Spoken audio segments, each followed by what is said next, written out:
궁금하신 거 있으실까요? 들으시면서?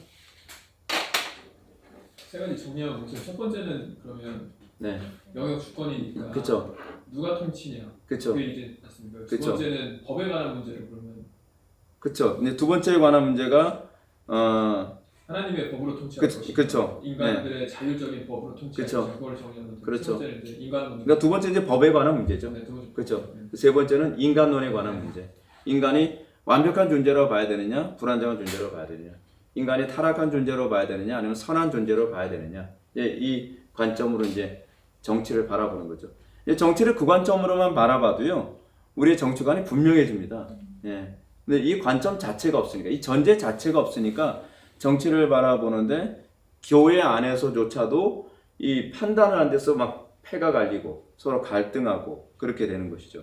근데 이 전제만 명확해지면 적어도 교회가 정치 문제 가지고 갈등할 일은 별로 없을 거라고 생각이 됩니다. 네. 이 정도만 하면 되겠습니까? 네. 감사합니다. 감사합니다. 네. 감사합니다. 네. 네, 수고하셨습니다. 네. 고맙습니다. 제 질문 들어가는 건가요, 목사님? 네.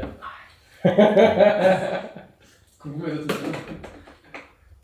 요번 것도 한 네, 한 18분 정도? 18분 정도. 네네. 네. 목사님, 훈장부에서 사람들 개량해서 네. 이제 사고 바꿀 수 있다고 하는 그 생각이 네. 선하기 때문에 개량이 될 수 있다는 가능성이 있기 때문에 그렇죠. 수용자로서 이제 한다고 그렇죠. 생각을 해야 되는 거죠. 예, 맞아요. 근데 이게 사람이 선한데 왜 사람을 통제하려고 하는지 사람이 선한데 그러니까 사람이 선한데 왜 사람을 통제하느냐라고 하는 이유는 여기 있습니다. 소위 사회 개량론을 얘기하는 사람들은 인간이 선하게 태어났는데 악을 범하는 이유가 시스템 때문에 그렇다고 생각하는 거예요. 시스템 때문에 그런데 그 시스템을 망가뜨리는 것이 이게 사실은 모순이거든요. 그 자기 시스템을 따라가지 않는 사람들 때문이라고 생각하는 거예요.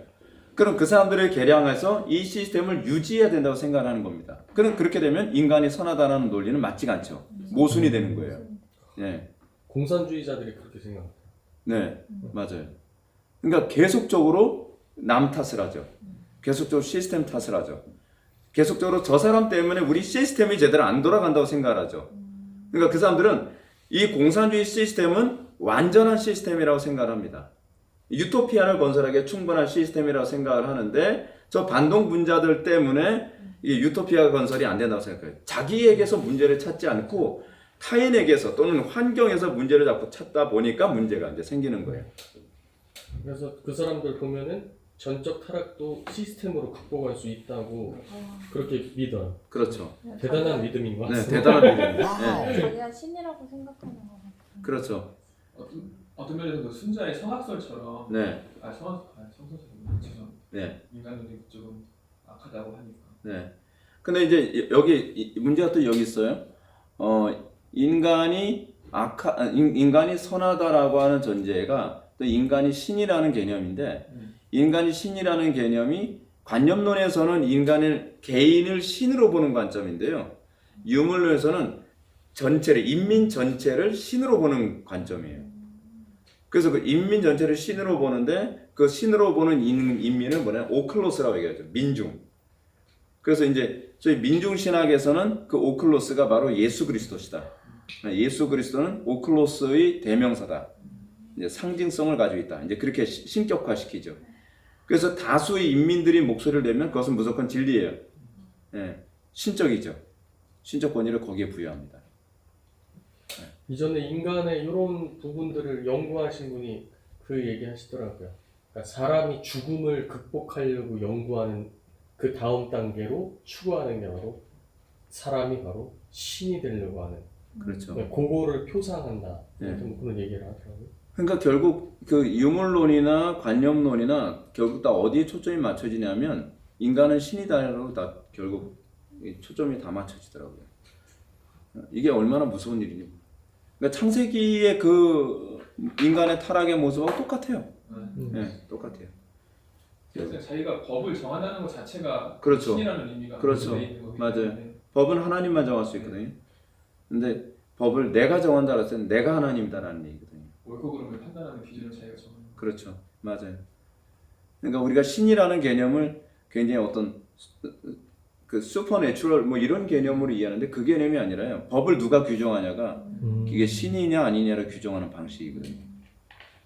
그래서 법을 어기면 율법을 어기면 하나님 앞에 징계를 받는 일이 보입니다. 하나님을 대적하는 법을 세우면 적그리스도. 그렇죠. 맞아요. 그러면 이제 적그리스도가 되죠. 네. 다 법과 관련을 맺죠. 이것도 찍혔나요? 네. 이것도 찍혔나요? 네.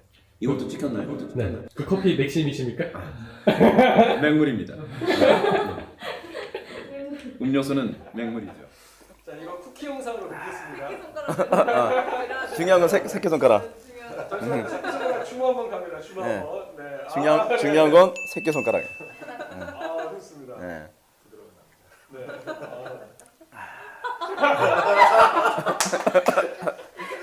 네. 방송 타면 어떻게 반응 나올지 기대됩니다. 커피는 맥심이죠.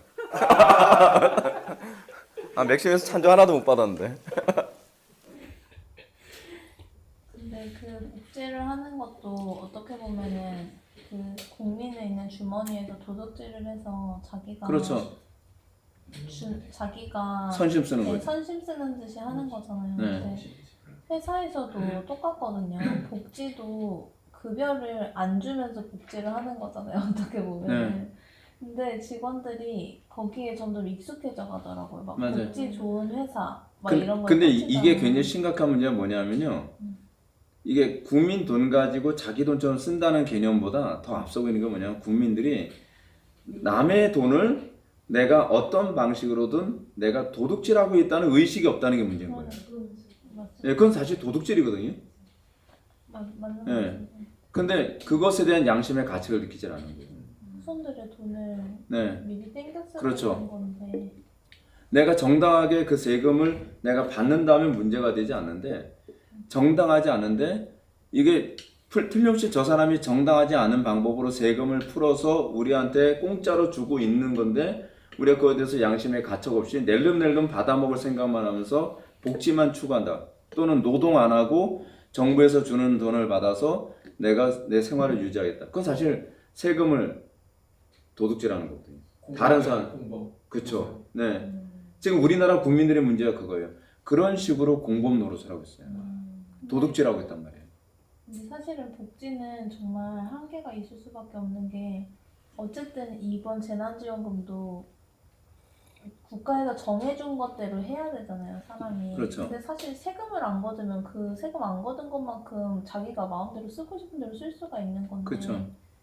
왜 일을 이렇게 어렵게 하는지 문제는 모르겠어요. 포퓰리즘이죠. 좀 권력을 유지하는 거에만 관심을 갖는 거예요. 진짜 국민의 복지에 관심이 있는 것이 아니라 권력을 유지하기 위해 복지를 사실은 명분 삼는 거죠. 큰 정부라서 그런 거. 네. 큰 정부를 유지하려면 끊임없이 포퓰리즘을 해야 돼요. 국민들한테 나는 선한 사람이고 나는 너희들을 돕는 사람이야 라고 하는 그 세뇌를 계속 해야 되거든요. 그러기 위해서는 돈이 필요합니다. 자기 권력을 내려놓는 사람이 더 좋은 사람이라는 거를 국민들이 잘 모르는 것 같아요. 그래서 민주주의는 수준이 높아야 돼요.